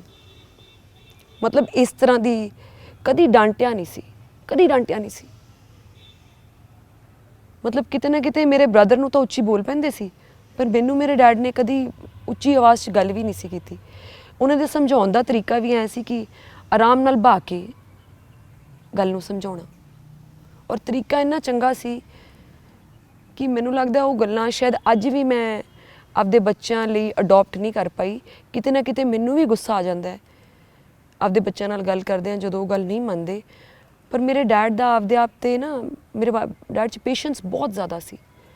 ਬੱਚਿਆਂ ਨੂੰ ਡੀਲ ਕਰਨ ਦਾ ਤਰੀਕਾ ਬੜਾ ਵਧੀਆ ਸੀ ਉਹਨਾਂ ਦਾ। ਕੁਛ ਗੱਲਾਂ ਹੈ ਉਹਨਾਂ ਦੀਆਂ ਜਿਹੜੀਆਂ ਅਸੀਂ ਸ਼ਾਇਦ ਅੱਜ ਤੱਕ ਅਡੋਪਟ ਨਹੀਂ ਕਰ ਸਕੇ, ਪਰ ਹਮੇਸ਼ਾ ਕੋਸ਼ਿਸ਼ ਰਹੂਗੀ। ਬੜੀ ਰੱਜੀ ਰੂਹ ਵਾਲੇ ਇਨਸਾਨ ਸੀ, ਸੰਤੁਸ਼ਟ, ਬੜੇ ਸੈਟਿਸਫਾਈਡ। ਕਦੀ ਪੁੱਛਣਾ ਕਿ ਪਾਪਾ ਮੈਂ ਜਾ ਰਹੀ ਹਾਂ, ਕੀ ਲੈ ਕੇ ਆਵਾਂ ਤੁਹਾਡੇ ਵਾਸਤੇ? ਉਹ ਮੇਰੇ ਕੋਲ ਬੜਾ ਕੁਛ ਹੈ, ਮੈਨੂੰ ਕੁਛ ਨਹੀਂ ਚਾਹੀਦਾ। ਐਥਲੈਟਿਕਸ ਦੇ ਬੜੇ ਸ਼ੌਕੀਨ ਸੀ ਤੇ ਟਰੈਕ ਸੂਟਸ ਦੇ ਬੜੇ ਸ਼ੌਕੀਨ ਸੀ ਕਿ ਟਰੈਕ ਸੂਟਸ ਮੇਰੇ ਕੋਲ ਹੋਣ। ਅਲੱਗ-ਅਲੱਗ ਮਤਲਬ ਸ਼ੌਕ ਸੀ ਉਹਨਾਂ ਨੂੰ ਸਪੋਰਟਸ ਅਟਾਇਰ ਦਾ। ਬੜੀ ਵਾਰੀ ਪੁੱਛਣਾ ਕਿ ਪਾਪਾ ਅੱਛਾ ਮੈਂ ਚੱਲੀ ਹਾਂ, ਆ ਟਰੈਕ ਸੂਟਸ ਵੇਖੇ ਹੈ, ਇਹ ਲੈ ਕੇ ਨਹੀਂ ਨਹੀਂ ਨਹੀਂ ਕੁਛ ਨਾ ਲਿਆਈ ਮੇਰੇ ਵਾਸਤੇ।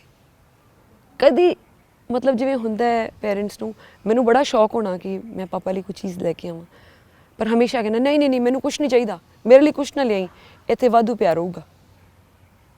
ਸ਼ੌਕੀਨ ਬੜੇ ਸੀ, ਪਰ ਮੇਰੇ 'ਤੇ ਕਦੀ ਉਹਨਾਂ ਨੇ ਨਾ ਇੰਨਾ ਜਿਹਾ ਵੀ ਮਤਲਬ ਹੱਕ ਨਹੀਂ ਸੀ ਸਮਝਦੇ ਹੁੰਦੇ ਕਿ ਮੈਂ ਅਮਨ ਨੂੰ ਆ ਕਹਿ ਕੇ ਚੀਜ਼ ਮੰਗਵਾ ਲਾਂ। ਨੈਵਰ। ਪਤਾ ਨਹੀਂ ਇਹ ਸ਼ਾਇਦ ਆਪਣੇ ਪੰਜਾਬੀ ਪੇਰੈਂਟਸ ਦੇ ਵਿੱਚ ਹੁੰਦੀ ਹੈ ਇਹ ਗੱਲ, ਅਤੇ ਮੈਨੂੰ ਵੀ ਉਦੋਂ ਇੰਨੀ ਸਮਝ ਨਹੀਂ ਸੀ। ਮੈਨੂੰ ਲੱਗਦਾ ਸੀ ਜੇ ਪਾਪਾ ਨੇ ਕਿਹਾ ਨਹੀਂ ਤਾਂ ਚਲੋ ਸ਼ਾਇਦ ਨਹੀਂ ਚਾਹੀਦਾ ਹੋਣਾ। ਪਰ ਅੱਜ ਜਿਵੇਂ ਜਿਵੇਂ ਮੇਰੇ ਬੱਚੇ ਵੱਡੇ ਹੋ ਰਹੇ ਹੈ ਅਤੇ ਉਹ ਗੱਲਾਂ ਨੂੰ ਮੈਂ ਰੀਅਲਾਈਜ਼ ਕਰਦੀ ਹਾਂ ਕਿ ਅਕਲ ਉਮਰ ਨਾਲ ਵੀ ਅਕਲ ਆਉਂਦੀ ਹੈ, ਵਿਜ਼ਡਮ ਅਕਲ ਨਾਲ ਮਤਲਬ ਸਮੇਂ ਨਾਲ ਵੀ ਆਉਂਦੀ ਹੈ। ਸੋ ਬੜੀਆਂ ਗੱਲਾਂ ਵੀਰ ਜਿਹੜੀਆਂ ਆਪਦੇ ਦਿਲਾਂ ਇਸ ਮੁਕਾਮ ਤੇ ਜਦੋਂ ਤੁਹਾਨੂੰ ਦੇਖਦੇ ਸੀ, ਤੁਸੀਂ ਬੋਲਦੇ ਸੀ ਸਟੇਜਾਂ ਤੇ ਜਾ ਕੇ, ਹੋਰ ਖੁਸ਼ੀ ਹੁੰਦੀ ਸੀ? ਉਹਨਾਂ ਨੂੰ ਕੀ ਗੱਲਾਂ ਕਰਦੇ ਸੀ ਤੁਹਾਡੇ ਨਾਲ? ਬਹੁਤ ਮਾਣ ਮਹਿਸੂਸ ਕਰਦੇ ਸੀ।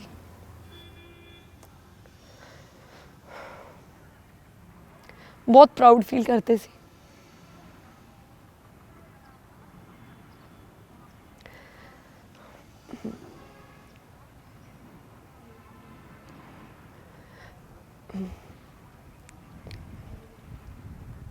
ਜਦੋਂ ਵੀ ਕਦੇ ਯਾਦ ਕਰਦੇ ਹੋ ਤੁਹਾਡਾ ਮੂਡ?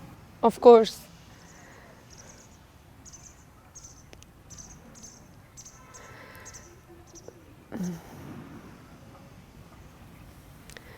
ਦਿਨ 'ਚ 10 ਵਾਰੀ ਯਾਦ ਆਉਂਦੀ ਹੈ।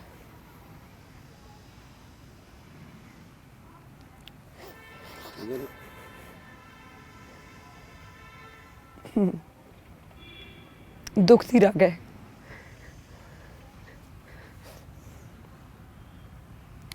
ਹਮੇਸ਼ਾ ਕਹਿੰਦੇ ਸੀ ਡਰਨਾ ਨਹੀਂ।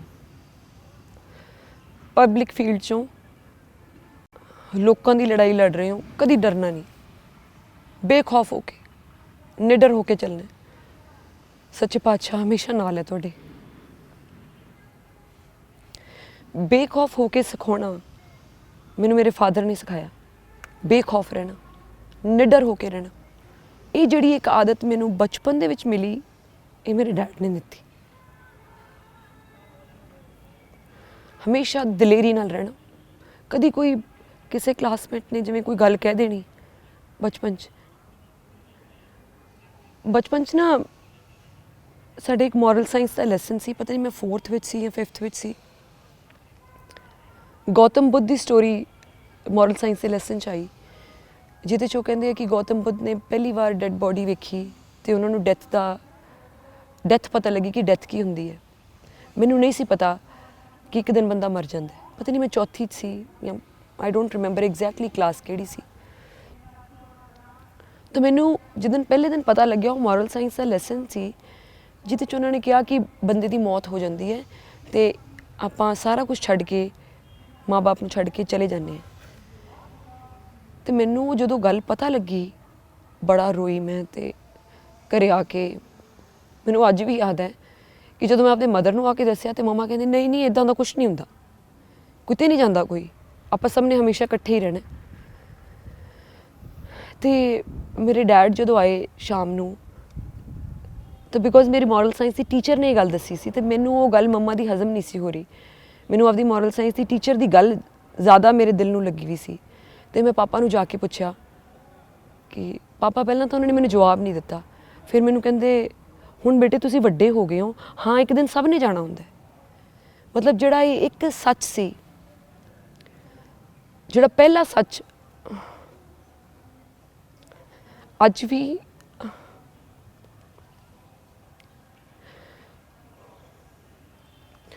ਓਨਾ ਹੀ ਫਰੈਸ਼ ਹੈ। ਜਦ ਪਹਿਲੀ ਵਾਰ ਪਤਾ ਲੱਗਿਆ ਸੀ ਕਿ ਮੌਤ ਕੀ ਹੁੰਦੀ ਹੈ, ਕਿ ਹਾਂ ਕੁਝ ਇਸ ਤਰ੍ਹਾਂ ਦੀ ਚੀਜ਼ ਹੈ। ਅਤੇ ਪਰ ਉਸ ਤੋਂ ਬਾਅਦ ਉਹ ਕਹਿੰਦੇ ਕਿ ਇਹ ਅਜੇ ਆਪਾਂ ਬਹੁਤ ਲੰਬੇ ਇਕੱਠਾ ਰਹਿਣਾ, ਆਪਾਂ ਉਦੋਂ ਬੁੱਢੇ ਹੋ ਜਾਵਾਂਗੇ, ਉਦੋਂ ਤਾਂ ਤੁਹਾਨੂੰ ਮੇਰੀ ਲੋੜ ਹੀ ਨਹੀਂ ਰਹਿਣੀ। ਮਤਲਬ ਉਹਨਾਂ ਨੇ ਇਸ ਤਰ੍ਹਾਂ ਦੀਆਂ ਗੱਲਾਂ ਕੀਤੀਆਂ ਕਿ ਤੁਸੀਂ ਤਾਂ ਆਈ ਡੋਂਟ ਰਿਮੈਂਬਰ, ਪਰ ਉਹਨਾਂ ਨੇ ਮੈਨੂੰ ਇਸ ਤਰ੍ਹਾਂ ਹੀ ਗੱਲ ਜਚਾਤੀ ਕਿ ਮਤਲਬ ਉਦੋਂ ਤੱਕ ਤੁਹਾਨੂੰ ਮੇਰੀ ਲੋੜ ਨਹੀਂ ਰਹਿਣੀ। ਉਦੋਂ ਬੱਚੇ ਹੋਈਦਾ ਜੋ ਮਾਂ ਬਾਪ ਕਹਿ ਦਿੰਦੇ ਹੈ, ਉਹਨਾਂ ਨੇ ਉਸ ਤਰ੍ਹਾਂ ਦੀ ਮੇਰੇ ਅੱਗੇ ਸਟੋਰੀ ਰੱਖੀ ਕਿ ਮੈਂ ਉਹ ਗੱਲ ਭੁੱਲ ਜੇ ਗਈ। ਪਰ ਜਦੋਂ ਪਾਪਾ ਪੂਰੇ ਹੋਏ, ਉਦੋਂ ਗੱਲ ਓਨੀ ਫਰੈਸ਼ ਸਾਹਮਣੇ ਆ ਕੇ ਖੜੀ ਹੋ ਗਈ ਆ। ਬੇਸਿਕਲੀ ਪਤਾ ਕੀ ਹੈ, ਇਹ ਜ਼ਿੰਦਗੀ ਦੇ ਸੱਚ ਹੈ, ਇਹਨਾਂ ਤੋਂ ਆਪਾਂ ਭੱਜ ਨਹੀਂ ਸਕਦੇ। ਆਪਾਂ ਆਪਦੀ ਜ਼ਿੰਦਗੀ 'ਚ ਇੰਨੇ ਕੁ ਮਸ਼ਰੂਫ ਹੋ ਜਾਂਦੇ ਹਾਂ, ਜ਼ਿੰਦਗੀ ਦੀਆਂ ਗੱਲਾਂ 'ਚ ਇੰਨੇ ਕੁ ਬਿਜ਼ੀ ਹੋ ਜਾਂਦੇ ਹਾਂ ਕਿ ਸੱਚਾਈ ਨੂੰ ਭੁੱਲ ਜਾਂਦੇ ਹਾਂ। ਪਰ ਮੈਂ ਤਾਂ ਇੱਕੋ ਹੀ, ਜਿਵੇਂ ਪਹਿਲਾਂ ਵੀ ਬੇਨਤੀ ਕੀਤੀ ਹੈ, ਅੱਜ ਵੀ ਬੇਟੀਆਂ ਅੱਗੇ ਬੇਨਤੀ ਕਰਦੀ ਹਾਂ ਕਿ ਮਾਂ ਬਾਪ ਨਹੀਂ ਲੱਭਣੇ। ਠੀਕ ਹੈ, ਆਪਣੇ ਆਪ ਦੇ ਪਰਿਵਾਰ ਬਣ ਜਾਂਦੇ ਹੈ, ਆਪਦੇ ਹਸਬੈਂਡ ਬੱਚੇ ਸਭ ਦੇ ਹੁੰਦੇ ਹੈ, ਪਰ ਮਾਂ ਬਾਪ ਨੂੰ ਇੰਨਾ ਮਗਰ ਨਾ ਛੱਡ ਦਿਓ ਕਿ ਇੱਕ ਦਿਨ ਪਛਤਾਈਏ ਕਿ ਕਾਸ਼ ਕਿਤੇ ਸਮਾਂ ਉਹਨਾਂ ਨਾਲ ਬਤੀਤ ਕੀਤਾ ਹੁੰਦਾ।